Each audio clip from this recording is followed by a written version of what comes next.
खेसारी लाल यादव का एक गाना हिंदी सॉन्ग आज रिलीज़ हुआ है और उस सॉन्ग के बारे में बात करेंगे और ये कहेंगे कि अब खेसारी को बॉलीवुड के गाने गाने यानी हिंदी गाने गाने छोड़ देने चाहिए। जी हाँ, यकीन मानिए, अगर इतने खूबसूरत गाने जैसे कि बारिश हुई और महफिल सॉन्ग जो कि सलीम सुलेमान के ऑफिशियल यूट्यूब चैनल से रिलीज़ हुआ है, उसे अगर आप देखेंगे और खेसारी जैसे सुपरस्टार को देखेंगे तो इस गाने को नंबर 1 की ट्रेंडिंग में ट्रेंड करना चाहिए।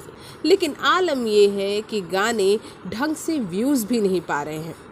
इस गाने का टीज़र एक दिन पहले रिलीज़ होता है महफिल गाने का, मात्र 3,20,000 व्यूज़ के आंकड़े पर सिमट कर रह जाता है। गाना अगर आप देखेंगे तो वाकई गाना बहुत खूबसूरत है। एक प्यारी सी लव स्टोरी चलती है।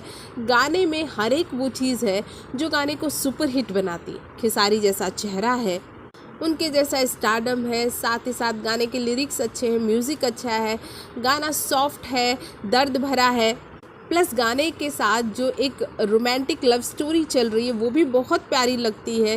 गाना देखते हैं तो अंत तक देखने का मन करता है।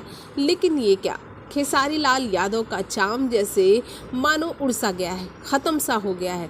पब्लिक उन्हें बॉलीवुड गाने में सुनना ही पसंद नहीं कर रही है। इस बात को खेसारी लाल यादव को समझना होगा।